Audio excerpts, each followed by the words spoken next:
Okay. आज हमारा lecture third है। हमारा जनरली 12th स्टैंडर्ड का आपका chapter number second, reproduction in lower and higher animals का। ओके। जनरली हमने लास्ट टर्म तक का क्या था कि पूरा मेल रिप्रोडक्टिव सिस्टम के बारे में पढ़ा था हमने।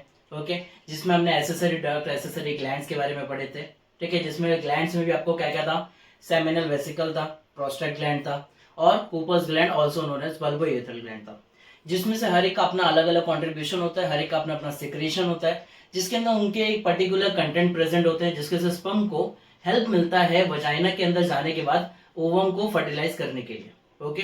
थोड़ा वही सारे कंटेंट उनको बोल सकते हैं एनर्जी प्रोवाइड करते हैं। कुछ चीजें ऐसे होते हैं जो यूटेरस का एनवायरमेंट बदलने के काम आते हैं, कुछ ऐसे होते हैं जो स्पर्म को प्रोटेक्ट करने के काम आते हैं। ओके। तो वही सारे सिक्रेशंस होते हैं। उसके बाद जाके जनरली क्या बनता है, जो भी इजैकुलेट होता है, ठीक है, एट अ टाइम पे क्या बोल रहा हूं मैं आपको कि जब भी seminal vesicle, prostate gland, Cooper's gland, ये सबका जब पूरा का पूरा क्या हो जाता है, फ्लूइड मिल जाता है स्पर्म्स को, या जब उनका कंट्रीब्यूशन हमारे स्पर्म्स को मिल जाता है, तो जो भी बॉडी से, यूरेथ्रा से इजैकुलेट होके जो बाहर आता है उसको हम क्या बोलते हैं, सीमेन बोलते हैं। ओके। बेसिकली क्या टर्म देते हैं इसको, सीमेन। सीमेन की बात करें तो सीमेन आपका होने कैसे वाला है, पहली बात तो सर जी ये विस्कस है। ठीक है। विस्कस के साथ साथ ये अल्कलाइन रहने वाला है, मतलब पीएच मोर देन 7 रहेगा। ठीक है। ये भी आपको समझ में आ रहा है। इवन जो उसका फ्लूइड होता है वो कैसा रहेगा, थोड़ा मिल्किश रहेगा। मिल्किश मतलब थोड़ा व्हाइटिश मिल्किश में क्या रहने वाला है, सीमेन प्रेजेंट होता है। ठीक है। सीमेन के बारे में बता रहा हूं आपको, और कुछ नहीं बता रहा। कैसा है, विस्कस होने वाला है, ठीक है, अल्कलाइन होने वाला है और मिल्की व्हाइट फ्लूइड होगा। ओके। जिसका पीएच अल्कलिनिटी बोले तो मतलब क्या, पीएच मोर देन 7 अप्रॉक्स कितना होगा, 7.2 टू कितना रहने वाला है, 7.7 रहने वाला है। ओके। अब बात करें तो फ्रुक्टो सॉरी हमारा जो सीमेन है वो क्या क्या कंटेन करता है। तो सबसे पहले आपको दिया यहाँ पे फ्रुक्टोज के बारे में। तो मैंने आपको सेमिनल वेसिकल्स के कुछ कंटेंट्स के बारे में बताया था, जैसे कि फ्रुक्टोज, ठीक है, फाइब्रिनोजन, प्रोस्टाग्लैंडिन्स। तो वही सारे इसके अंदर कंटेंट थोड़े बहुत आने वाले। जैसे कि फ्रुक्टोज क्या करता है, स्पर्म को एक ऐसी एनर्जी प्रोवाइड करता है जिसके से माइटोकॉन्ड्रिया एटीपी बनाता है और स्पर्म का जो भी टेल रीजन होता है उसका मूवमेंट हो पाता है। ओके। तो ये किस में रहता है, हमारे सीमेन के पार्ट में। नेक्स्ट बात करेंगे हमारा Ca+ और HCO3 नोन एज बाइकार्बोनेट और कैल्शियम आयन क्या होते हैं, ये भी प्रेजेंट होते हैं। बिकॉज हमारी इतना ज्यादा अल्कलिनिटी होती है, उसके बाद में एसिडिटी भी आता है, क्योंकि हमारा देखो कैसा है कि सेमिनल वेसिकल थोड़ा एसिड फ्लूइड है, सीक्रेट करता है कंट्रीब्यूशन में। हमारा फिर प्रोस्टेट ग्लैंड थोड़ा एल्कलिनिटी में करता है। तो ये सारे अल्कलिनिटी, एसिडिटी बार बार आने की वजह से ये दो आयंस को भी रिलीज किया जाता है, जिसकी वजह से एक्टिविटी न्यूट्रलाइज कर दी जाती है। ओके। यहां तक तो समझ में आ रहा है आपको। नेक्स्ट बात है हमारे प्रोस्टाग्लैंडिन्स की। तो मैंने आपको ये करीब आपके लास्ट लेक्चर में बता दिया था प्रोस्टाग्लैंडिन्स क्या है जनरली, कि प्रोस्टाग्लैंडिन क्या करने वाला था, यूटेरस का जो भी फ्लूइड एनवायरनमेंट है उसका रिवर्स पेरिस्टालसिस मूवमेंट स्टार्ट कर देता है। रिवर्स पेरिस्टालसिस होने की वजह से क्या होता है कि जितने भी फ्लूइड है वो सारे बैकवर्ड डायरेक्शन में क्या होने लगेंगे, फ्लो होने लगेंगे, जिसकी वजह से स्पर्म एंट्री करता है यूटेरस में, तो उसको हेल्प मिल जाता है एम्प्यूला तक का पहुंचने के लिए। एम्प्यूला मतलब होता है जो ओविडक्ट होता है उसके वहां तक का पहुंचने के लिए। ओके। आगे बात करें तो इसमें कुछ सिक्रेशन होने वाले आपके एपिडिडाइमिस के भी। मैंने आपको पहले बता दिया था कि जो भी पूरा एसेसरी ड्रग्स है वो कैसे कनेक्टेड है, जिसमें आपका एपिडिडाइमिस के भी 3 रीजन थे, कैप्यूट था, कॉर्पोरा था, कॉर्डा था। तो वैसे कैसे इसके अंदर एपिडिडाइमिस के भी कैसे होते हैं, कुछ सिक्रेशंस होते हैं जो वो सीमेन में कंट्रीब्यूट करके रिलीज कर देता है। ओके। नेक्स्ट बात करते हैं हमारे एक्सटर्नल जेनाइशल्स की। ठीक है। ये हमारा टॉपिक स्टार्ट होता है यहाँ पे एक्सटर्नल जेनाइशल्स का। जनरली आपने पढ़ लिया कि एसेसरी डक्ट क्या है, ग्लैंड क्या है। तो ये सब कैसा था, आपके बॉडी के इंटरनली प्रेजेंट है। ठीक है। सारे बॉडी के अंदर प्रेजेंट था आपका पूरा का डक्ट, पूरा ग्लैंड्स, पूरा एसेसरी ऑर्गन्स। लेकिन कुछ ऐसे भी हमारे पास सेकेंडरी सेक्सुअल कैरेक्टर दिखाने वाले ऑर्गन्स प्रेजेंट है जो हमारी बॉडी से क्या रहते हैं, बाहर रहते हैं। ठीक है। और उनको हम क्या बोलते हैं, हमारा एक्सटर्नल जेनाइशल एरियाज। ओके। तो जनरली हमारे पास एक्सटर्नल जेनाइशल में 2 कंटेंट है, फर्स्ट है पेनिस और सेकेंड है स्क्रोटम एरिया। ओके। सेकेंड क्या है हमारा, स्क्रोटम। सबसे पहला बात करें तो ऑब्वियसली एवरीवन नोस कि पेनिस क्या है, हमारा एक मेल कॉपुलेटरी ऑर्गन है। कॉपुलेटरी मतलब सेक्सुअल इंटरकोर्स करने के लिए जो ऑर्गन हेल्प करता है। ओके, पहला हो गया। नेक्स्ट बात करेंगे तो पेनिस कैसा होने वाला है, सिलिंड्रिकल होता है। इवन बॉडी के ऊपर है तो कैसा रहेगा, ये मस्क्यूलर लेयर होगा। ठीक है। सिलिंड्रिकल मस्क्यूलर जैसा शेप होता है पेनिस का, even as a copulatory organ की तरह काम करता है। नेक्स्ट बात करते हैं तो इसके पास 3 एरेक्टाइल टिश्यूज होते हैं। ठीक है। पेनिस में कैसा होता है, ऐसा करके एक शेप आता है। ठीक है। ऐसा शेप रहने वाला है, सिलिंड्रिकल मस्क्यूलर रहेगा, जिसमें से 3 एरेक्टाइल टिश्यूज होते हैं। ठीक है। आपको मैं बता दूं तो टिश्यूज कैसे होने वाले हैं, 2 टिश्यूज तो यहाँ पे प्रेजेंट होंगे इनके एकदम कॉर्नर साइड्स पे। ठीक है। दो टिश्यूज कहाँ रहेंगे, कॉर्नर साइड्स पे। तो उसमें से बोला जाएगा दो किधर है, पोस्टीरियर लैटरल में, ठीक है। पोस्टीरियर लैटरल साइड में कितने हैं, दो क्या रहेंगे, टिश्यूज रहेंगे। और इवन एक बीच में भी टिश्यू क्या होता है, इसमें से पास होके जाता है, ठीक है, इधर बीच में से।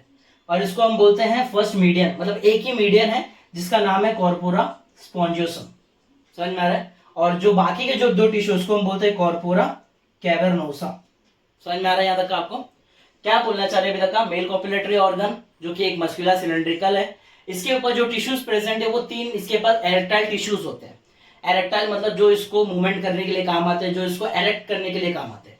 जिसमें से कैसा है, दो जो या ऊपर वाले मसल्स है, ठीक है, जो दो पोस्टीरियर लैटरल में प्रेजेंट है, इनको हम क्या नेम बोलते हैं, कॉर्पोरा कैवर्नोसा, ओके। और जो एकदम मिडल में लेयर है, एक मिडल में लेयर है, उसको हम बोलते हैं कॉर्पोरा स्पॉन्जियोसम, ठीक है। दो टिश्यूज के समझ में आ गया आपको बात। और ये जो ऐसा थोड़ा बल्जिंग वाला पार्ट होता है, जो थोड़ा ऐसा फुगा हुआ पार्ट होता है, ठीक है, सोलन टिप जो होता है, उसको हम बोलते हैं ग्लैंस पेनिस बोलते हैं। क्या बोलते हैं उसको, ग्लैंस पेनिस, ओके। यहाँ तक आपका बात था पेनिस के बारे में कि पेनिस का कैसा कैसा मॉर्फोलॉजी होता है, कैसे टिश्यूज होते हैं, ठीक है। आगे इसके अंदर है आपको स्क्रोटम के बारे में। तो स्क्रोटम की बात करें तो कैसा होने वाला है, स्क्रोटम पहली बात एक लूज पाउच है, ठीक है, जिसका एक पिगमेंटेशन मतलब एक कलर आपके स्किन की तरह नॉर्मली होता है। और ये कैसा रहने वाला है, behind the penis, just penis के बिहाइंड, मतलब नीचे साइड प्रेजेंट रहेगा, ठीक है, थोड़ा पीछे रहेगा, नीचे पे रहेगा। आगे बात करें तो इसके पास एक मसल्स है known as a tunica dartos muscle, ठीक है, जो क्या करेगा, आपका स्क्रोटल सेक जो होता है ना, उसको दो लोब में डिवाइड कर देगा। जैसे अगर बात करें तो यहाँ पे अगर हमारा एक स्क्रोटम एरिया है, ठीक है, तो इसके बीच से एक मसल्स पास होती है जिसका नाम है ट्यूनिका डार्टोस, जो क्या करता है, लेफ्ट स्क्रोटल को और राइट स्क्रोटल को डिवाइड कर देता है, ओके। और ये पूरे को हम क्या बोलते हैं, स्क्रोटम बोलते हैं। यहां तक समझ में आ रहा है आपको, क्या बोला गया, tunica dartos separate the left and right scrotal sac, ठीक है। आपके पास एक और थोड़ा सा मसल लाइक स्ट्रक्चर है नोन एज गैबर्निकुलम, ठीक है, गैबर्निकुलम बोलते हैं इसको, helps to retain the testis. Main काम कैसा होता है कि आपको भी पता था कि फीटल लाइफ में क्या होता है, टेस्टिस एब्डोमेन में रहते हैं, बाद में वो एब्डोमेन से कैनाल के थ्रू क्या होते हैं, डिसेंड होकर स्क्रोटम पाउच में आते हैं, ठीक है। और वो कैनाल का नाम क्या था, इंग्वेनल कैनाल। अब इसके अंदर मैं आपको ये बोलना चाहता हूँ कि गैबर्निकुलम कैसा होता है कि यहाँ पे एक ऐसा ना मसल लाइक ऑर्गन जैसा रहेगा, ठीक है, मसल लाइक फाइबर बैंड होता है ये, जो क्या करता है, आपके टेस्टिस को पहले ये पकड़ता है, ठीक है, आपके एक एक टेस्टिस को यहां से ये पकड़ेगा, क्लियर हो रहा है। और इसके ऊपर भी कैसा होता है ना कि एक मसल्स आती है कंटिन्यू, ऐसे में एक मसल्स आ रही होती है जिसको हम बोलते हैं स्पर्मेटिक कॉर्ड, ठीक है। लेकिन ये जो नीचे वाले इसको हम बोलते हैं ग्यूबर्निकुलम, जो क्या करता है, टेस्टिस को पकड़ता है और इंग्विनल कैनाल के थ्रू क्या कर लेता है, अपने स्क्रोटम पाउच में वापस रिटेन कर लेता है। लेकिन अगर ये रिटेन करना नहीं, मतलब रिटेन नहीं कर पाया कोई वजह से, ठीक है, अगर रिटेन नहीं हुआ, अगर फेलियर हो गया इस रिटेंशन का, तब उस कंडीशन को बोलते हैं हम क्रिप्टोकाइटिज्म, ठीक है। यहां तक का समझ में आ रहा है, क्या बोलेंगे उसको हम, क्रिप्टोकाइटिज्म, जिसमें जो भी मेल होगा वो कैसा हो जाएगा, फिर स्टराइल हो जाएगा, ठीक है, they can not reproduce further. यहां तक आपको समझा दो पार्ट, ओके। थोड़ा स्क्रोटम पाउच का और भी बात है कि और दो मसल्स प्रेजेंट है, आपने ट्यूनिका डार्टोस समझ लिया, ग्यूबर्निकुलम जो कि एक फाइबर बैंड लाइक स्ट्रक्चर है, और अपने पास मसल है cremaster muscle and dartos muscle, okay. Cremaster और डार्टोस मसल्स क्या करते हैं कि जो आपका टेस्टिस होता है वो आपके बॉडी से मूव अवे करते हैं और वापस से क्या करते हैं, थोड़ा वापस से मूव अवे करके वापस लेके आते हैं अपने पास। मतलब कंटिन्यूअस क्या होता रहता है, ये प्रोसेस होते रहता है कि टेस्टिस को बॉडी से थोड़ा मूव अवे करो, वापस से क्या कर लो, क्लोज कर लो बॉडी के। क्यों, बिकॉज ये चीज करने की वजह से ना जो टेस्टिस का टेम्परेचर होता है, ये ऐसा करके अपना टेम्परेचर मेंटेन करते हैं around 2 to 3 degree Celsius less than a body temperature. मतलब क्या बोलना चाहते हैं कि आपका बॉडी का टेम्परेचर जितना रहेगा उससे 2 से 3 डिग्री सेल्सियस क्या करेंगे, टेस्टिस का जो एरिया होता है उतने एनवायरमेंट का 2 से 3 डिग्री सेल्सियस कम कर देंगे। बॉडी टेम्परेचर बेसिकली सबको पता है कितना रहने वाला है, 37 डिग्री सेल्सियस। तो आपके जो टेस्टिस का एरिया होगा वहां पे 35 भी हो सकता है या 34 डिग्री सेल्सियस तक के क्या हो सकते हैं, टेम्परेचर हो सकते हैं प्रेजेंट, ओके। यहां तक आपको समझ में आ गया। ये था आपका टोटली पूरा मेल रिप्रोडक्टिव सिस्टम के ऊपर का पूरा पार्ट, जिसमें आपने टेस्टिस के बारे में पढ़ा, उसके टीएस के बारे में पढ़ा। बेसिकली आपको एचएससी बोर्ड एग्जाम में टीएस ऑफ टेस्टिस का मोस्टली क्वेश्चन आता है, ठीक है, तो आप थोड़ा प्रिपेयर करके जाना उसको प्रॉपरली। उसके बाद आपने एसेसरी डक्ट्स पढ़े कि कौन कौन से डक्ट्स कंटिन्यू क्या होते हैं, स्पर्म के ट्रैवलिंग के लिए काम आते हैं। तो उसका इतना ज्यादा क्वेश्चन नहीं, बट उसको एनालिस्ट करने आ सकता है कि आउटलाइन बताओ या पूरा पाथवे बताओ कि कैसा होता है, ओके। थर्ड आपको कैसा क्वेश्चन आ सकता है कि आपका एसेसरी ग्लैंड्स पे आपने पढ़ा, तो एसेसरी ग्लैंड्स पे कुछ क्वेश्चन हो सकते हैं, ठीक है। एसेसरी ग्लैंड्स के बाद आपने सीमेन देखा और सीमेन के बाद आपने एक्सटर्नल जेनाइशन देखा। एक्सटर्नल जेनाइशन में आपको पता चला पेनिस और क्या है इसके अंदर स्क्रोटम है। पेनिस से भी मेन क्वेश्चन क्या आएगा कि कौन से एरेक्टाइल टिश्यूज प्रेजेंट होते हैं और उनका नाम क्या है। ओके, स्क्रोटम से की बात करें तो आपको ट्यूनिका डार्टोस के बारे में पूछा जा सकता है, उतना रेयरली तो नहीं, बट गैवर्निकुलम इसके बारे में पूछा जा सकता है कि क्रिप्टोकाइडिज्म किस मसल्स की वजह से नहीं हो पाता है। तो कैसा प्रॉब्लम आता है, गिबेर्निकुलम जब उसको रिटेन करने में फेल हो जाता है फीटल लाइफ में, तो उस टाइम पे कंडीशन को बोलते हैं cryptorchidism where the male is sterile. Okay, आगे बात करें तो दो मसल्स और थे हमारे पास, क्रेमिस्टर और डार्टोस, जो कि क्या करते हैं, बॉडी के टेम्परेचर से अपना टेम्परेचर 2 से 3 डिग्री सेल्सियस क्या करेंगे, कम करेंगे। क्यों करते हैं, बिकॉज ऑफ इनको टेस्टिस के अंदर स्पर्म का प्रोडक्शन करना है, और स्पर्म के प्रोडक्शन के लिए कुछ अमाउंट ऑफ टेम्परेचर होना जरूरी होता है, जो कि बॉडी टेम्परेचर का रिक्वायरमेंट नहीं होता। ओके, तो बॉडी टेम्परेचर से थोड़ा यहाँ पे क्या करना पड़ता है, कम करना पड़ता है। यहां तक आपको समझ में आ गया, यहां तक आपका पूरा मेल रिप्रोडक्टिव सिस्टम क्या होता है, एंड होता है। नेक्स्ट आपका स्टार्ट होता है यहां से फीमेल रिप्रोडक्टिव सिस्टम, ठीक है। तो अभी जान लेते हैं कि पहला फीमेल रिप्रोडक्टिव सिस्टम में आता क्या क्या चीज है। तो पहली बात, पेयर ऑफ ओवेरीज के बारे में हम पढ़ते हैं, ठीक है। ओवेरी क्या है, फीमेल का प्राइमरी सेक्सुअल ऑर्गन है, जिससे ओवम का प्रोडक्शन होता है एग का। ओके, नेक्स्ट बात करें क्या रहने वाला है, पेयर्स ऑफ ओविडक्ट भी प्रेजेंट होंगे। ओके, मान लेते हैं यहाँ पे आपका एक ओवेरी है, यहाँ पे आपका ओवेरी है, और यहाँ से क्या चालू होता है, एक डक्ट बाहर आता है, और इसी को हम बोलते हैं ओविडक्ट, ठीक है। इतना समझ में आ रहा है, ओविडक्ट हो गया। ओके, फिर उसके बाद क्या प्रेजेंट होने वाला है, एक वजाइना एरिया रहेगा। ओके, एक्सटर्नल जेनाइशंस होंगे, जैसे हमारे में एक्सटर्नल जेनाइशंस थे, वैसे फीमेल्स में भी एक्सटर्नल जेनाइशंस होते हैं। एक्सटर्नल जेनाइशंस को इनके में और भी दूसरा नाम बोल सकते हैं, वल्वा, ठीक है। आपको ऐसे करके भी क्वेश्चन आ सकता है। आगे बात है वेस्टिबुलर ग्लैंड्स के बारे में। वेस्टिबुलर ग्लैंड्स भी कैसे रहने वाला है, पैड्स में रहने वाला है, ठीक है। और ऑब्वियसली पैड्स ऑफ क्या प्रेजेंट होंगे, मेमरी ग्लैंड्स प्रेजेंट होंगे, ठीक है, जिसके से बेबी को फीड किया जाता है। तो कैसा हो गया, यहाँ पे तो आपका एक इतना पार्ट आ गया। फिर इसके बाद यहाँ से कैसा आएगा, यहाँ से एक यूटेरस एरिया आएगा, ठीक है। यूटेरस के बाद कैसा होगा, यहाँ पे थोड़ा सर्विक्स एरिया होता है, और उसके बाद वजाइना एरिया होता है, ठीक है। ये आपका पूरा पार्ट आ जाता है। यहाँ तक आपको समझ में आया कि क्या क्या प्रेजेंट रहने वाला है, क्या क्या टोटल पढ़ने वाले हैं हम अभी।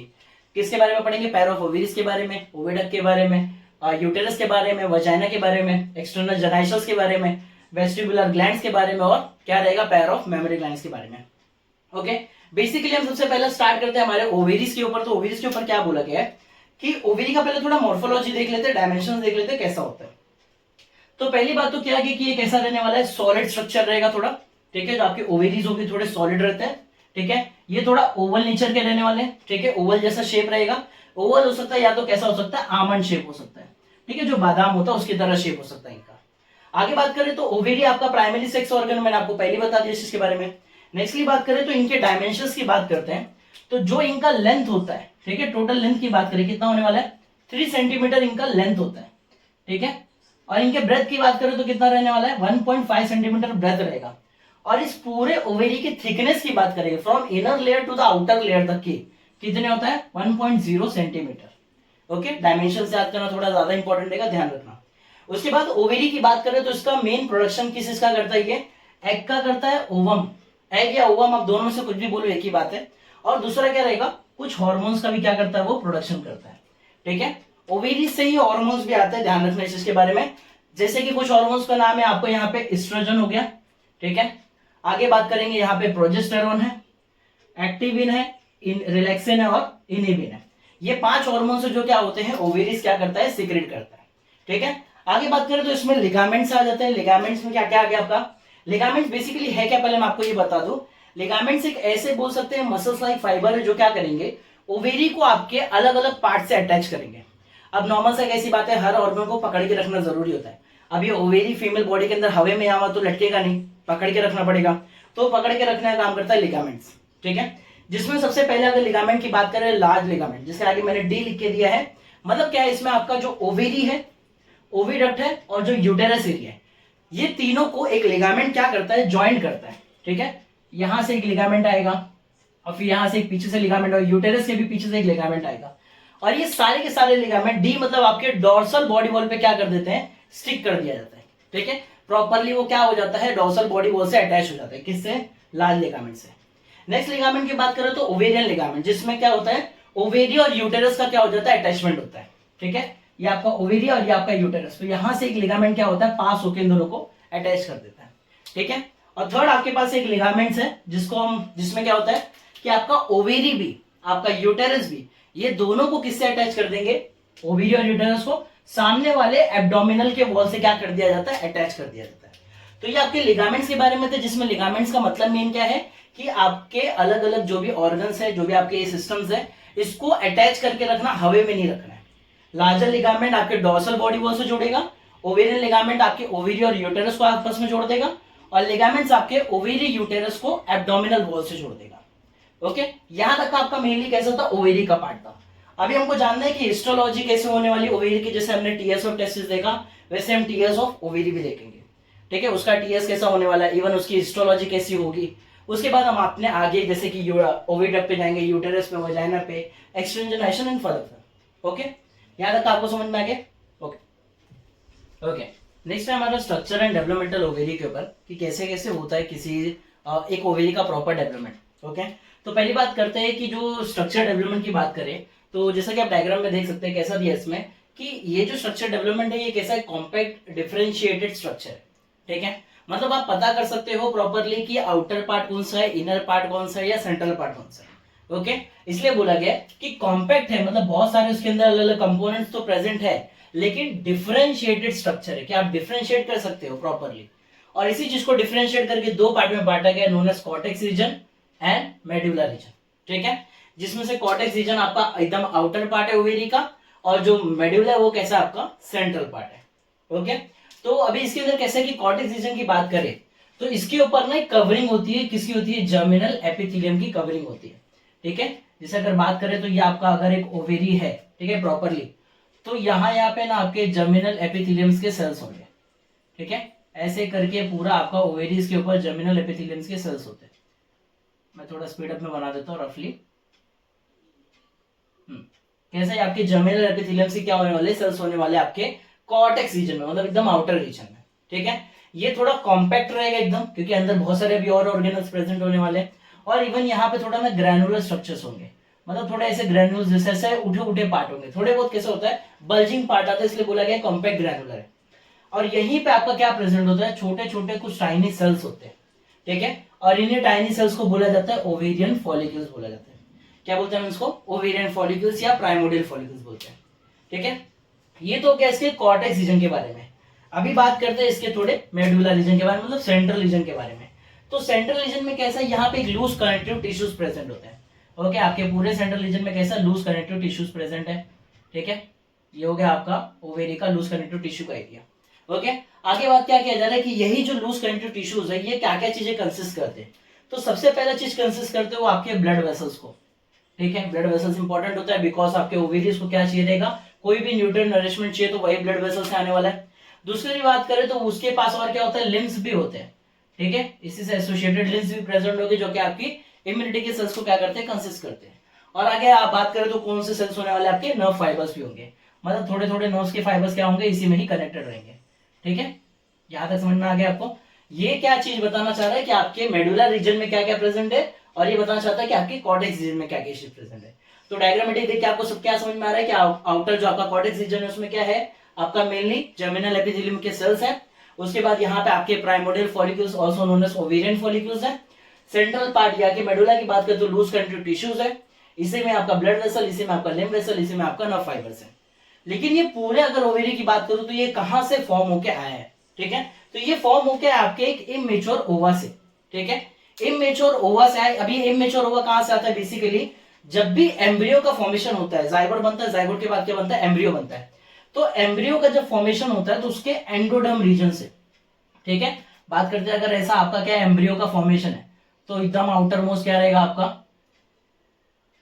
हाँ एकदम आउटर मोस्ट रहेगा आपका एक्टोडर्म, ठीक है। आपको भी समझ में आता है। उसके बाद आपका सेंट्रल रीजन में थोड़े बहुत सेल्स क्या होते हैं, चिपके हुए रहते हैं, ठीक है। ये कौन से हो गए आपके, मीजोडर्म हो गए, ठीक है। और मीजोडर्म के बाद सबसे सेंटर में क्या रहने वाला था आपका, यहाँ पे कुछ सेल्स प्रेजेंट होंगे, इनको हम क्या बोलेंगे, आपके क्या रहेगा, ये कौन सा सेल रहेगा आपका, एकदम एंडोडर्म का। तो एंडोडर्म के ये जो बॉल जैसा स्ट्रक्चर है इसके पीछे साइड से, ठीक है, डॉर्सल साइड से। तो डॉर्सल साइड्स में प्रेजेंट होता है आपका इमेच्योर ओवा, मतलब ये सेल्स के एकदम पीछे, जस्ट ऐसा अगर ये बॉल जैसा स्ट्रक्चर है तो पीछे से एक सेल निकाल के दिखाऊंगा तो वो कौन सा रहेगा, डोर्सल एंडोडर्म का रीजन रहेगा, ठीक है। तो वही डोर्सल एंडोडर्म के रीजन से आपका क्या राइज होकर बाहर आता है, इमेच्योर ओवा बाहर आता है, ओके। और यही इमेच्योर ओवा बाद में क्या होता है कि ये सेल्स माइग्रेट होते हैं, ठीक है। माइग्रेट होंगे कब होंगे, जब ये जो एम्ब्रियो है ये प्रॉपर जब अपना डेवलपमेंटल स्टार्ट करेगा, बेबी का जब छोटे छोटे लिम्स बनना स्टार्ट होंगे, ठीक है, पैर बनना स्टार्ट होंगे, बॉडी स्ट्रक्चर बनेगा, तो उसमें उसका ओवेरी भी बनना स्टार्ट होगा। तब बाद में क्या होता है कि यही जो इमेच्योर हुआ है, जब देखो 3 मंथ का जब बेबी हो जाता है ना, तो बेबी का जो फीटस होता है वो प्रॉपरली डेवलप हो जाता है 3 मंथ्स पे, ठीक है। तो यही जो पीछे से ओवेरी के अंदर रहता है जो इमेच्योर हुआ, ठीक है, यहाँ पे जो आपके डोर्सल एंडोडर्म में है, ये इमेच्योर हुआ बाहर निकलता है और फीटस के ओवेरी में जाके क्या हो जाता है, सिचुएटेड हो जाता है। मतलब क्या, ये इसको आप गोनाड भी बोल सकते हो, जैसे हमारे मेल में बात करते हो टेस्टिस को गोनाड बोलते हैं, तो इसमें ओवेरी को आप गोनाड बोल सकते हो, नॉर्मल सी बातें बोल सकते हैं।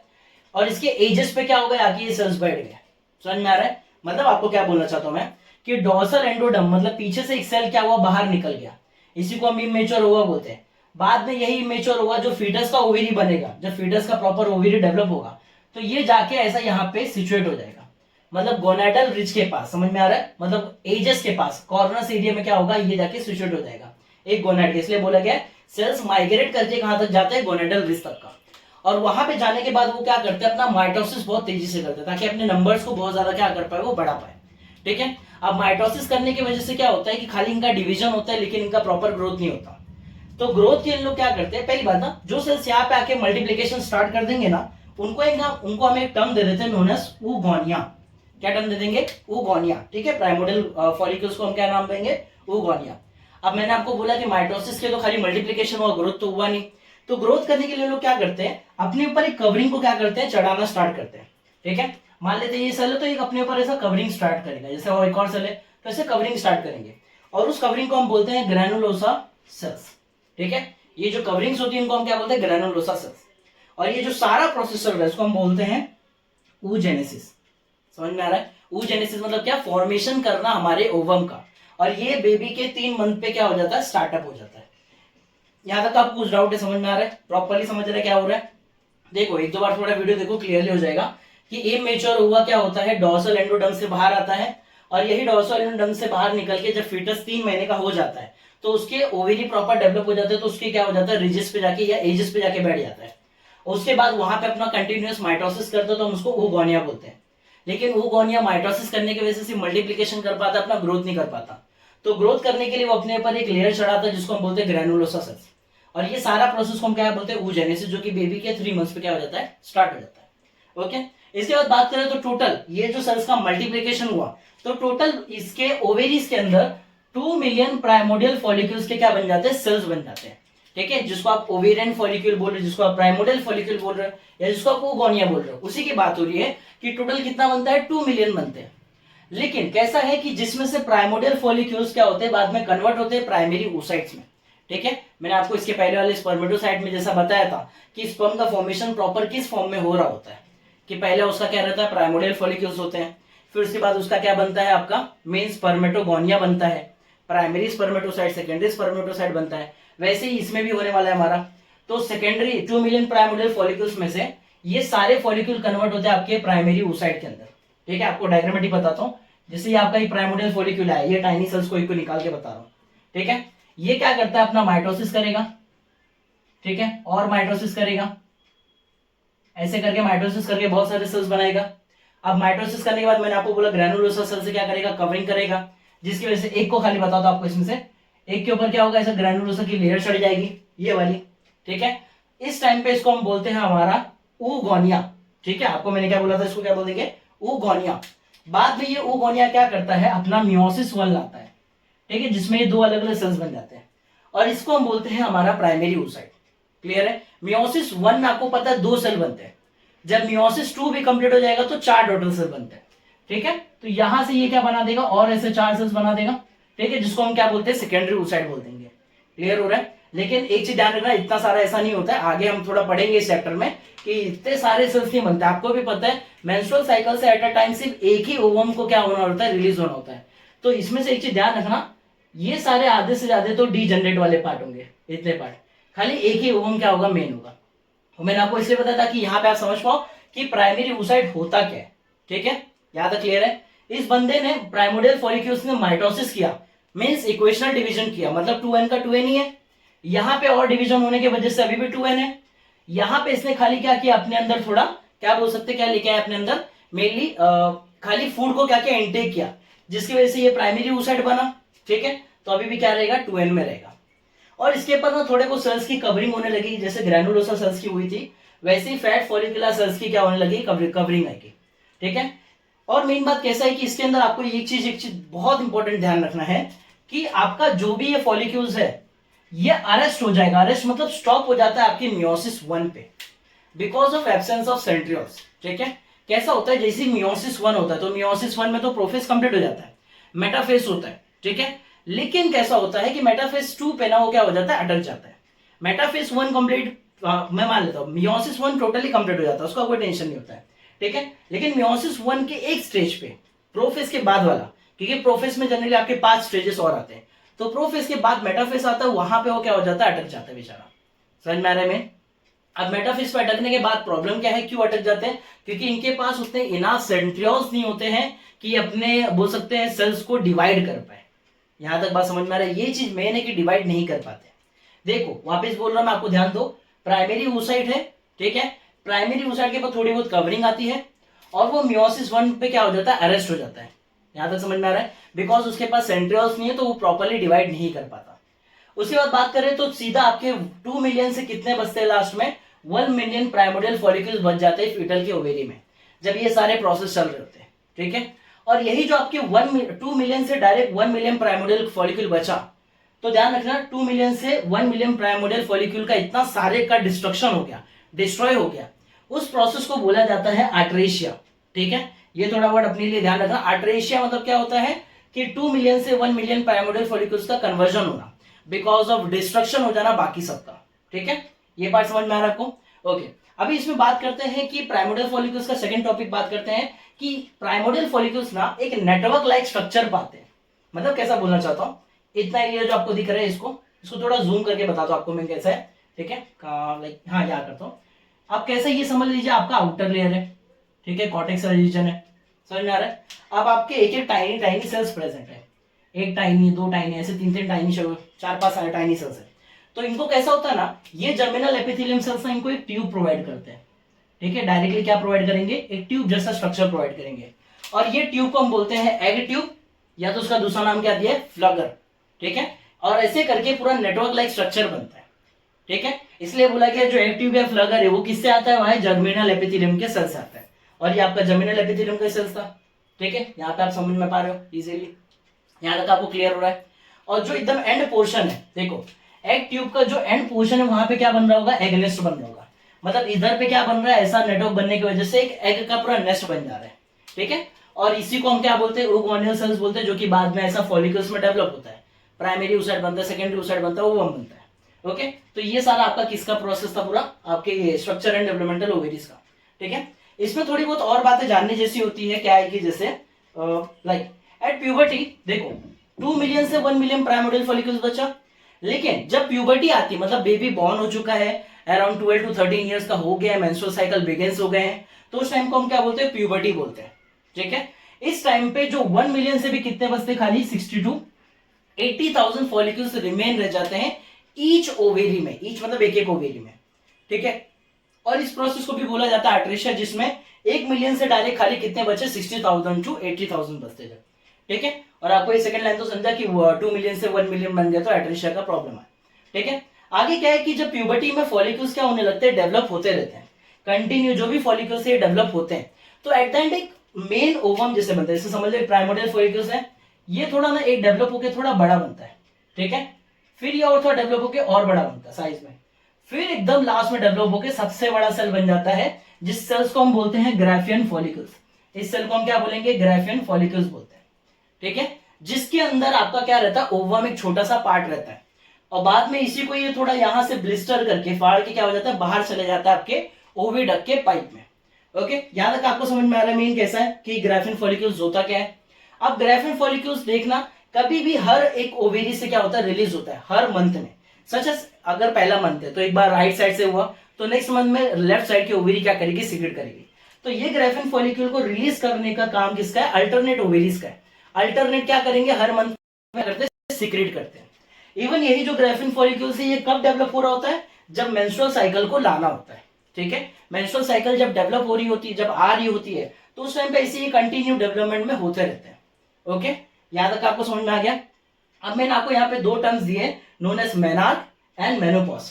मेनार्क मतलब क्या होता है? जब मेंस्ट्रुअल साइकिल का बिगनिंग हो तो उसको हम क्या बोलते हैं? मेनार्क, मतलब प्यूबर्टी के टाइम। और ये अराउंड गर्ल्स में कब होता है? 13 ईयर्स के एज में स्टार्ट हो जाता है। ठीक है, मेनोपॉज कब क्या होगा? जब उस मेंस्ट्रुअल साइकिल का स्टॉपेज हो जाए। ठीक है, टोटली मेंस्ट्रुअल साइकिल स्टॉप हो जाए तो उसको हम बोलते हैं मेनोपॉज, जो कि अराउंड 45 टू 55 ईयर्स होता है फीमेल्स के अंदर। ठीक है, अब अगर हम 45 माइनस 13 करेंगे, माइनस करेंगे, डिफरेंस निकालेंगे, तो कितना हमको मिलता है? 32 ईयर्स का क्या मिलेगा? एज गैप मिलेगा। कितना मिलने वाला है? 32 ईयर्स का। और इस पीरियड को बोलते हैं, या तो इतने कि जितना टाइम बचा, इस पार्ट को बोलते हैं हम रिप्रोडक्टिव एज। क्यों? बिकॉज इसी टाइम पे क्या होता है? हर मंथ में क्या होता है? एक क्या होने वाला है? ओवम सीक्रेट होगा, जिसके साथ आप क्या कह सकते हो कि अगर फर्टिलाइजेशन हो सकता है। समझ में आ रहा है? एक ओवम निकला, फर्टिलाइजेशन अकर हो सकता है, पॉसिबिलिटी है। ठीक है, तो इतने टाइम तक का वो फीमेल क्या रहेगी? रिप्रोडक्टिव एबल है। तो इसलिए ऐसे पीरियड को हम क्या बोलते हैं? रिप्रोडक्टिव एज बोलते हैं। ठीक है, अब एक चीज ध्यान रखना, आपके पूरे ईयर में कितने 12 मंथ होते हैं, लेकिन एक चीज ध्यान रखना, 13 मेंस्ट्रुअल साइकिल होता है। एक चीज ध्यान रखना, क्योंकि मेंस्ट्रुअल साइकिल कितना है? अप्रॉक्स एवरेज अगर बात करें तो 28 डेज का होता है। तो मतलब हर एक में दो दिन बच रहे हैं। ठीक है, ऐसे करके आप अगर 12 महीने का 12 इंटू 2 करोगे तो कितना होगा? 24 डेज बचेंगे। और आपके कुछ महीने में तो 31 डेज भी, तो मतलब अप्रोक्सीमेटली 28 डेज का एक और साइकिल बाहर आ जाता है। समझ में आ रहा है? इसलिए 12 महीने भले से, लेकिन मेंस्ट्रुअल साइकिल कितने वाला है? 13। ठीक है, अब बात करते हैं कि टोटल नंबर ऑफ एग्स कितने रिलीज होंगे एक फीमेल के थ्रू आउट द लाइफ में। ठीक है, तो इसमें कैसा है कि 32 ईयर्स का तो रिप्रोडक्टिव एज है, आपको भी समझ में आ रहा है कि 32 ईयर्स तक का ओवम रिलीज होगा ही होगा, फिक्स है। अब अगर बात करें एक साल में कितने बार होता है? 13 बार। तो 32 ईयर्स में कितने बार होगा?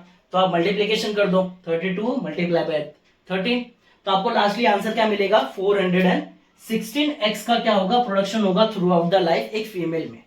ओके, यहां तक आपको समझ में आया कि कैसा है कि टोटली ये आपका पूरा history, structure and developmental ovaries के बारे में था, जिसमें आपने कॉर्टेक्स मेडुलर रीजन के बारे में पढ़ा, क्या वो कंसिस्ट करते हैं, इवन इमेच्योर ओवा क्या होता है, डोर्सल एंडोडर्म का पार्ट है, जो कहां से कहां माइग्रेट करता है और क्या बनता है? Primordial follicles.